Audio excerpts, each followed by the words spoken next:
से काफ़ी संख्या में लोग जाते हैं, तो क्या व्यवस्थाएं बनाई जा रही हैं उनके लिए, कोई असुविधा ना हो?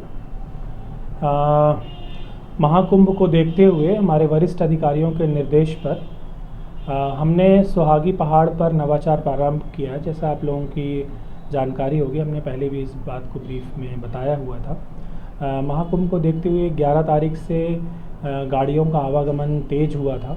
उसको देखते हुए हमने वहाँ पर अतिरिक्त बल भी डिप्लॉय किया था।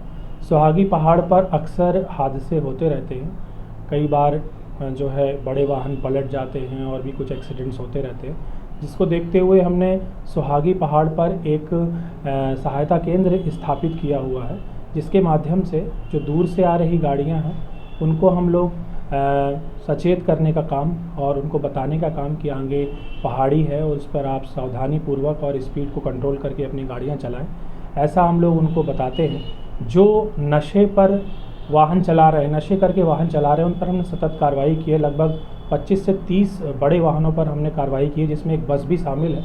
उसमें लगभग 25 लोग सवार थे। उसमें हैदराबाद से बस्ती जा रही थी वो बस, उस पर भी हमने कार्रवाई की है।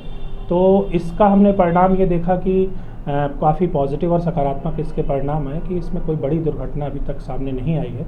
इसके अलावा जो दूर से विभिन्न राज्यों से प्रयागराज के जाने के लिए हमारा मार्ग ही उपयोग में आता है, तो ऐसे कई बार जो लोग थके हुए हैं उनके लिए हमने चाय की व्यवस्था भी की हुई है कि अगर कोई थका हुआ आ रहा है, चालक थक गया है, तो उनको हम गर्म पानी और अलाव की व्यवस्था भी की हुई है हमने, ताकि वो अपना रिफ़्रेश हो जाएं और आगे आने वाली यात्रा सुरक्षित तरीके से कर सकें। इसके अतिरिक्त चूँकि पहाड़ी पर भी कई बार लोग सेल्फ़ी खींचने के उद्देश्य से, चूँकि एक पर्यटक माहौल रहता है, उसके लिए हमने पेट्रोलिंग वाहन के माध्यम से पुलिस की व्यवस्था करके पेट्रोलिंग ड्यूटी भी लगाई हुई है, ताकि कोई ऐसे असुरक्षित स्थान पर फ़ोटो इत्यादि, सेल्फी इत्यादि ना ले या फिर कोई ऐसी घटना ना हो किसी बाहरी व्यक्ति के साथ। इसके लिए भी हमने व्यवस्था की हुई है। इसी प्रकार हमने चाकघाट बॉर्डर पर भी, जहाँ से उत्तर प्रदेश की सीमा प्रारंभ हो जाती है, वहाँ पर भी उत्तर प्रदेश की पुलिस के साथ हमारी पुलिस का समन्वय बनाकर वहाँ पर भी चेकिंग और लोगों को सहूलियत देने के साथ साथ उनकी सहायता और उनकी मदद की जा सके, ऐसे हमारे द्वारा प्रयास महाकुंभ को लेकर के किए जा रहे हैं।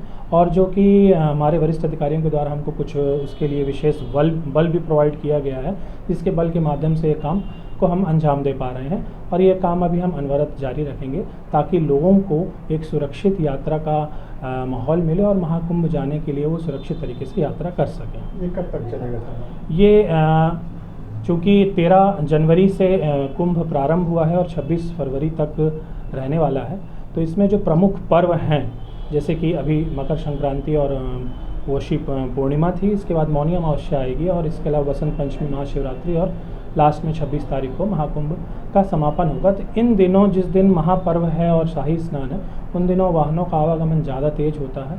उसके लिए हम विशेष सतर्कता बरत रहे हैं। उसी दौरान हम ज़्यादा पेट्रोलिंग और ज़्यादा सघनता से चेकिंग करने के लिए प्रयास कर रहे हैं। इसके अलावा ये बाकी के 45 दिनों में हम अनवरत ये कोशिश करेंगे कि हम ये पूरी प्रक्रिया इन 45 दिनों के लिए जारी रख सकें।